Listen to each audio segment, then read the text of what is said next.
Hamıya salam. Bugün birlikte çok maraqlı ve bir o qədər də sirli bir mövzuya, hipnoz dünyasına səyahət edəcəyik. Gəlin onun əsl hekayəsini, mistik başlanğıcından bugün psixologiyada tutduğu yerə qədər bütün yolu birlikte araşdıraq. Yaxşı, bəs hipnoz deyirəndə ağlınıza ilk nə gəlir? Hansısa bir yuxu vəziyyəti, bəlkə səhnədə gördüyümüz şoular, yoxsa bütün bunların arxasında dayanan, əslində elə bizim öz zehnimizin inanılmaz gücüdür. Gəlin bu sualın cavabını addım-addım tapaq. Hər şeyi başa düşmək üçün gəlin lap əvvələ qaydaq. Hər şey bir sözdən başladı. Bu sirli terminin mənşəyini, yəni onun mistik köklərini araşdırmaqla işə başlayaq. Termin özü qədim Yunan mifologiyasındakı yuxu tanrısı hipnozun adından götürülüb. Bu heç də təsadüfi deyil, çünki o dövrdə insanlar elə düşünürdülər ki, hipnoz sadəcə dərin bir yuxu kimidir. Amma birazdan görəcəyik ki, hekayə əslində bundan qat-qat mürəkkəbdir. İndi isə səhnəyə hekayəmizin ilk, böyük, xarizmatik, amma bir o qədər də mübahisəli bir qəhrəmanı çıxır. Söhbət həkim Frans Anton Mesmerdən və onun məşhur maqnetizm nəzəriyyəsindən gedir. Deməli, söhbət 18-ci əsrdən gedir. Məhz bu dövrdə Frans Anton Mesmer ortaya çıxır və hipnozu, necə deyərlər, elmi dildə izah etməyə çalışan ilk şəxslərdən biri olur. Düzü, sonradan aydın olacaq ki, onun izahı tamamilə yanlış idi, amma bu başlanğıc üçün çox vacib bir cəhddir. Mesmerin əsas ideyası heyvani maqnetizm adlanırdı. Təsəvvür edin, o inanırdı ki, bütün kainatda, bütün canlıların içindən keçən gözə görünməz bir maqnit mayesi var və bu maye bizi bir-birimizə bağlayır. O dövr üçün bu, həqiqətən də çox cəsarətli bir fikir idi.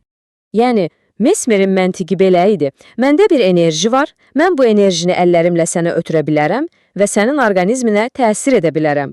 O inanırdı ki, insanların məhz bu xarici maqnit qüvvəsini idarə etməklə müalicə etmək mümkündür. Amma bu nəzəriyyə çox keçmədən ciddi bir sınaqla üzləşəcəkdi. Və bax, məhz bu nöqtədə hekayəmizdə hər şeyi kökündən dəyişən bir dönüş baş verir. Səhnəyə tamamilə fərqli bir baxışla yeni bir araşdırmaçı daxil olur və bütün bu maqnetizm söhbətini alt-üst edir. Bu adam 19-cu əsrdə yaşamış Şotlandiyalı cərrah James Braid'dir. Braid, Mesmerin seanslarını izləyəndə başa düşürdü ki, yox, burada söhbət hansısa xarici maqnetizmdən getmir, cavab tamamilə başqa yerdə, insanın öz daxilində olmalıdır. Fərqə bir baxın, bu sadəcə inanılmazdı.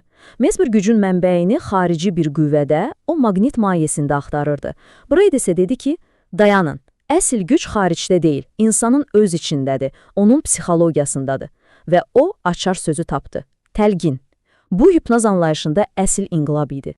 Beləliklə, əsas nəzəriyyəmiz artıq təlqindir. Yaxşı, bəs bu güc özünü real həyatda, praktikada necə göstərir? Gəlin indi buna baxaq. Əgər ortada bir maqnit qüvvəsi yoxdursa, bəs necə olur ki, adi sözlər, yəni təlqin, insanı bu qədər dərin və qeyri-adi bir vəziyyətə sala bilir? Gəlin bunun necə baş verdiyini addım-addım izləyək. Hər şey çox sadə bir təlqinlə başlaya bilər. Məsələn, hipnotizator subyektə deyir ki, təsəvvür et ki, əllərin bir-birinə yapışır və sən onları ayıra bilmirsən və heyrətamizdir ki, təlqinə həssas olan bir insan üçün bu həqiqətə çevrilir. Təlqin dərinləşdikcə, insan artıq daha mürəkkəb təklifləri də qəbul etməyə başlayır. Məsələn, arxaya yıxılmaq kimi. Bu, artıq prosesə tam bir etibar və təslimiyyət vəziyyətidir. Və gəldik ən heyrətamiz məqamlardan birinə, katalepsiya. Bu, təlqinin bədən üzərindəki gücünün zirvəsidir. Zehnə edilən təlqin o qədər güclü olur ki, bədən sanki daş kimi bərkiyir və hətta iki stul arasında bir körpü kimi qala bilir. Bu, sadəcə zehnin bədən üzərindəki hökmranlığının inanılmaz bir nümunəsidir.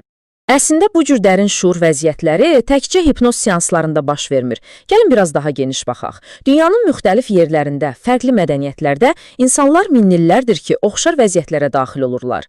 Məsələn, Sibirdə bir şamanın trans halından tutmuş, Hindistanda saatlarla tək bir nöqtəyə fokuslanan bir yoqaya qədər. Hamısının kökündə dayanan şey diqqəti cəmləşdirmək və bir növ daxili təlqin vəziyyətinə çatmaqdır. Yaxşı, bura qədər hər şey aydındır, amma burada çox vacib bir sual ortaya çıxır. Görəsən bu təlqin hər kəsə eyni dərəcədə təsir edir? Bəs hipnoz hamıya təsir edirmi? Qısa və konkret cavab: xeyr. Hər kəs eyni deyil. Bəzi insanlar təlqinə daha həssasdır, bəziləri isə demək olar ki, heç təsirlənmir. Araşdırmaçılar insanları təlqinə həssaslıqlarına görə şərti olaraq 5 qrupa ayırırlar. Birinci və ikinci qrupdakılar, necə deyərlər, ideal subyektlərdir. Təlqinləri çox tez və asanlıqla qəbul edirlər. 3 və 4-cü qrupdakılar da təsirlənirlər, amma onlara biraz daha çox vaxt lazımdır. Və nəhayət 5-ci qrup var ki, onlar təlqinləri demək olar ki, qəbul etmirlər.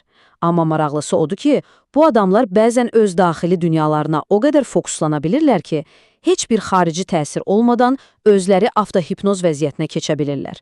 Beləliklə, bütün bu hekayənin sonuna gəlib çatırıq. Bir vaxt sehr, mistika və maqnetizmlə əlaqələndirilən hipnoz uzun və maraqlı bir yoldan keçərək müasir psixologiyanın bir alətinə çevrildi.